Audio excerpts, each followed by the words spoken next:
La realidad de la humanidad es esta. Todos pecaron y están destituidos de la gloria de Dios. Es decir, que convivimos con una cantidad incontable de almas que se pierden sin solución, que mueren sin salvación y que no conocen al único que puede tornar su camino hacia Dios. Esta realidad debe conmover nuestro corazón urgentemente y generar compasión por estas almas, de la misma manera que se evidenció en la vida de Jesús. Con nuestro hermano Rubén Millar vamos a meditar acerca de esto.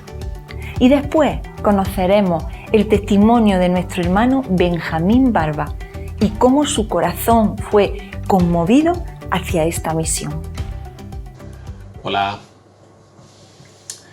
Cuando pensamos en la misión de llevar el Evangelio a todo el mundo, aquí al lado, como dicen Hechos, ¿no? En Judea, Samaria, Jerusalén, hasta lo último de la tierra. Hay un texto de la palabra, del Evangelio, que siempre me ha cautivado, me ha servido como inspiración o como motivación, y es el texto de Marcos capítulo 6 y versículos del 30 al 34. Allí encontramos que los discípulos han vuelto de la misión que Jesús les había encomendado. Dice que los apóstoles, en el versículo 30, se juntaron con Jesús y le contaron todo lo que habían hecho y lo que habían enseñado. Y él les dijo: venid vosotros aparte a un lugar desierto y descansad un poco. Y se fueron solos en una barca a un lugar desierto. Dice el texto que muchos de la gente, de las multitudes, los vieron ir a ese lugar desierto y los reconocieron y fueron hacia allí a pie desde las ciudades y llegaron antes que ellos y se juntaron, ¿no? Es una situación en la que Jesús está con sus discípulos que vienen cansados de cumplir con su misión, y el mismo Señor les dice que descansen un poco. Por otro lado, acababa de ocurrir la muerte de Juan el Bautista también, que había sido ejecutado de aquella manera tan brutal, tan cruel.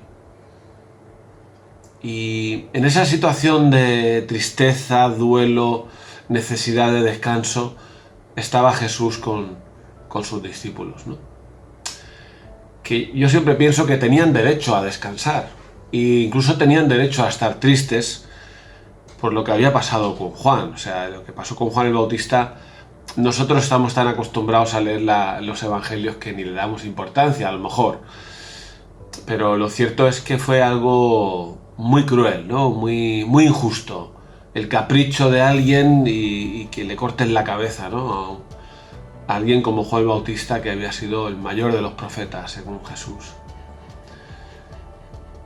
Pero en esa situación en la que ellos tenían el derecho del luto, de la tristeza, del descanso, la necesidad del descanso, hay algo que le puede a Jesús.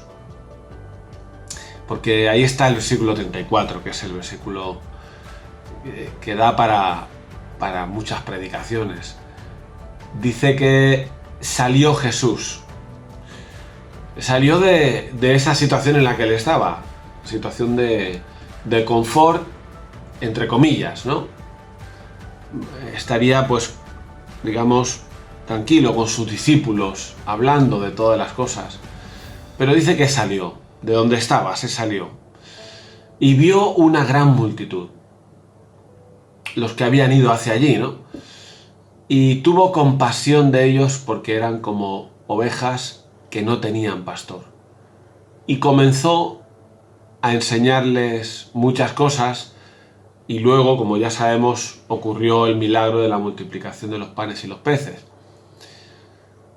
Pero es interesante que hoy en día hay algo que nos hace falta, y es esta negación de uno mismo, que teniendo derechos, pues como Jesús los tenía, le pudo la multitud, le pudo.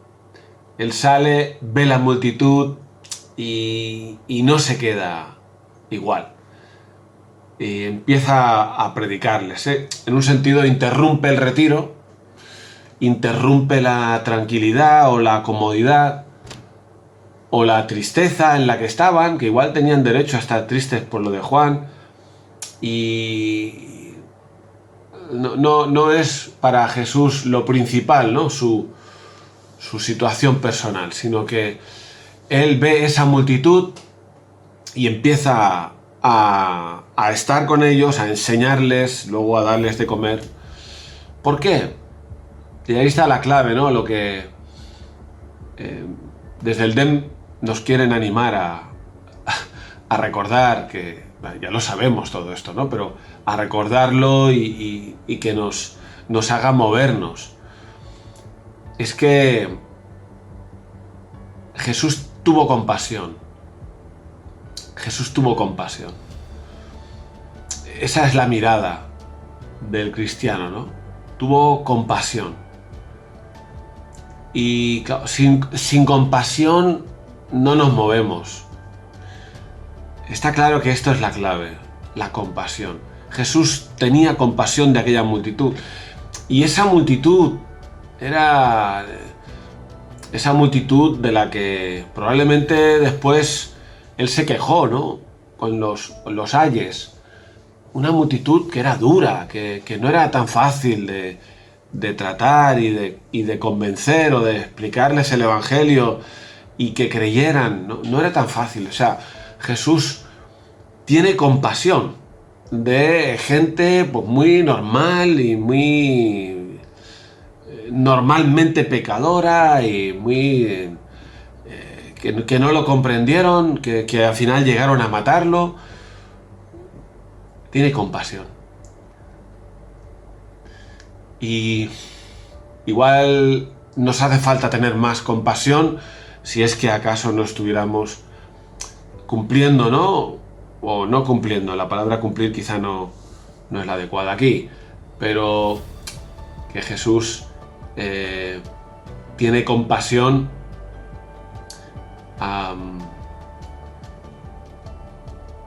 bueno, porque es capaz de ver, es a donde al final vamos, el destino. Y nuestra compasión debería de ser la misma para la gente que nos rodea, para los que están un poquito más lejos, pero que no les vemos físicamente, y los que están aún más lejos y hasta el fin del mundo. Esa es la clave. La segunda clave, que no es la compasión, es porque eran como ovejas que no tenían pastor. Es lo que dice Jesús, que tuvo compasión, bueno, dice el Evangelio, porque eran como ovejas que no tenían pastor. Es decir, que al final la compasión ocurre cuando somos capaces de ver realmente a las personas como están. No la superficie ni lo que vemos de entrada, que a veces puede ser engañoso, puede ser superficial. No. Aquella multitud eran como ovejas que no tenían pastor. Por lo tanto, ovejas, personas que están perdidas y que tienen un destino muy incierto. Las ovejas perdidas o las van a robar o se van a caer por un barranco, van a morir, se van a perder. Así que esa es la segunda clave. Pero en realidad es la primera clave, porque no habrá compasión que nos mueva a la acción si no somos capaces de mirar a las personas y pensar correctamente en la situación en la que están las personas, ¿no? Son como eso, ovejas sin pastor, y por eso Jesús tuvo compasión, porque las miraba de esa manera, y eso es lo que le movió. Y creo que son cosas muy sencillas que ya sabemos, pero que pueden ser clave para nosotros también. Y a veces en la rutina del trabajo de cada día, de ver a los vecinos, de ver las noticias en la tele, acabamos no siendo compasivos porque no miramos a las personas como realmente están en su situación, en su condición espiritual delante de Dios. Así que es urgente, la verdad, que miremos correctamente, porque lo que está en juego es mucho.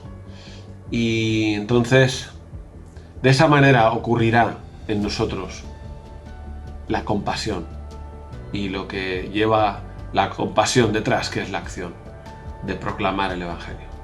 Así que bueno, quería compartir esto para que nos sea de recordatorio y de ánimo para seguir adelante. Hola, soy Benjamín Barba, el pastor de la iglesia en Santa Cruz de Tenerife, y se me ha pedido que comparta mi experiencia respecto a la obra misionera. Bueno, yo desde prácticamente siendo un adolescente sentía carga por la obra misionera. De hecho, estaba orando por ella en base a las informaciones que teníamos en la iglesia en la cual yo me congregaba. Mi primera experiencia misional fue allá, no me acuerdo exactamente si fue en el 1977 o 1978, en el que en España se hizo una campaña, que aquellos que vivían en aquellos tiempos se acordarán, que llevaba por título "Una llamada puede darte la vida". Era una campaña evangelística con el propósito de poder contactar con personas y poder compartir el Evangelio.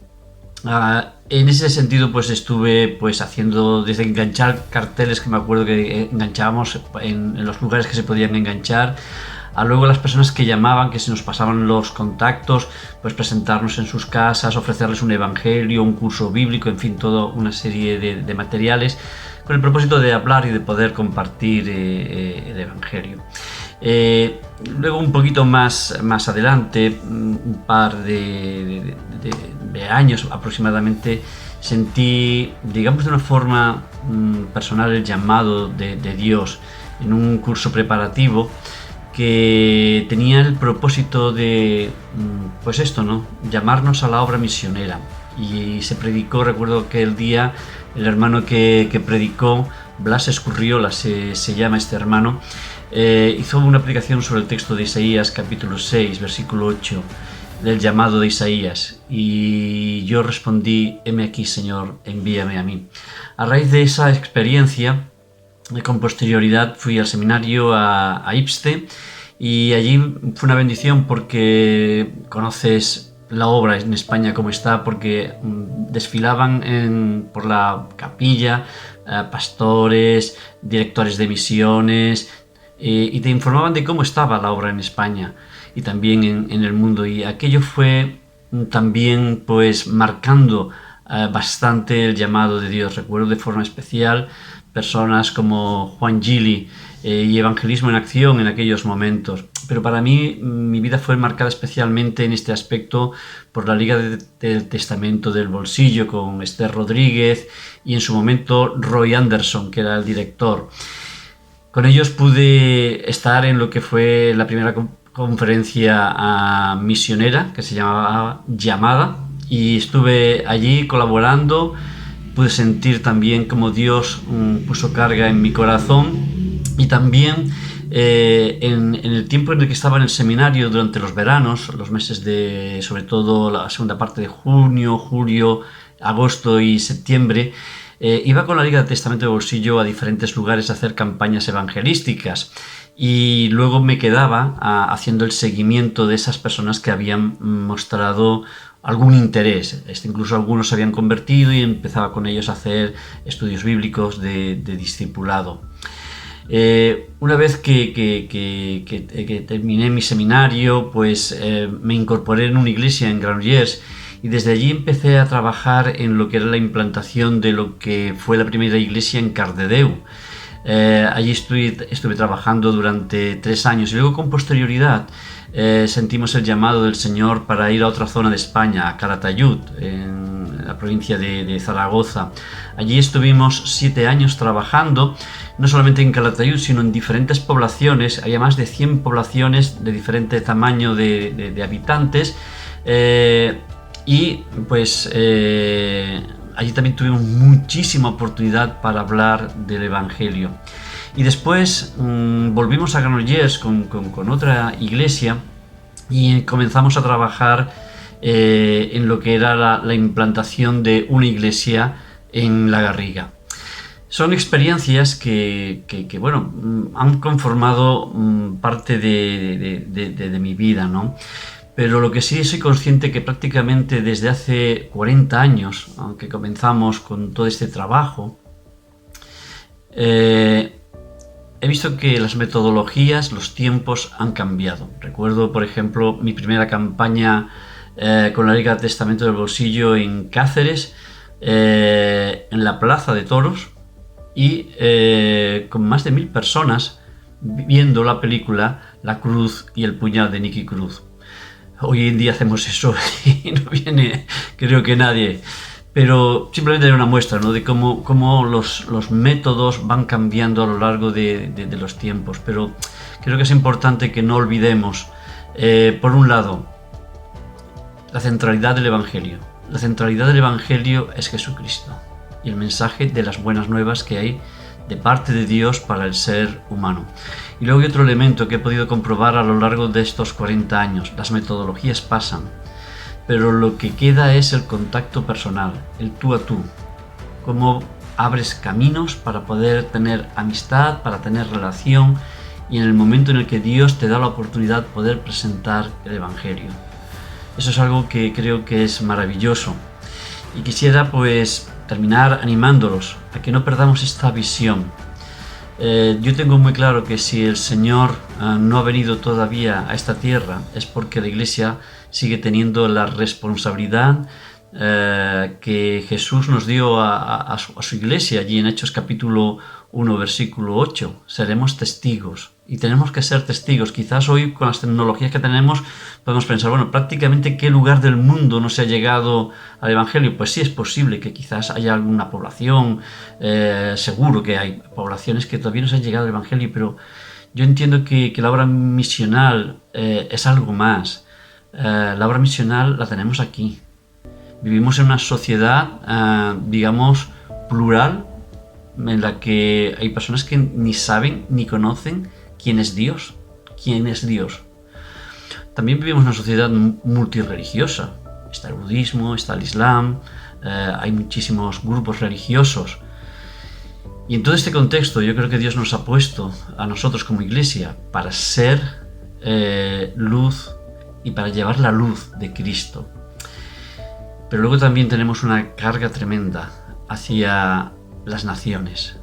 Hermanos y hermanas que quizás pues están en esos lugares, algunos los conocemos, otros no los conocemos, pero están en esos lugares en los que está prohibido hablar del Evangelio. Y quizás a lo mejor algunos los conocemos, oramos por ellos, y quizás muchísimos no los conocemos, pero están ahí, haciendo la labor a la cual Dios les ha llamado. Pero esa labor también es tu responsabilidad y mi responsabilidad apoyarla, porque no es nuestra obra. Eso no es un reino de taifas, que es lo mío. Esta es la obra del Rey de Reyes y del Señor de Señores, de aquel que amó al mundo y dio su vida por él. Y por eso somos llamados a compartir el Evangelio y somos administradores de esa gracia para poderla compartir con aquellas personas que el Señor ha puesto en nuestro conocimiento y en nuestro alcance. Animaros y animarme a mí mismo a seguir haciendo esta buena obra que Dios ha puesto en nuestras manos. Que el Señor os bendiga.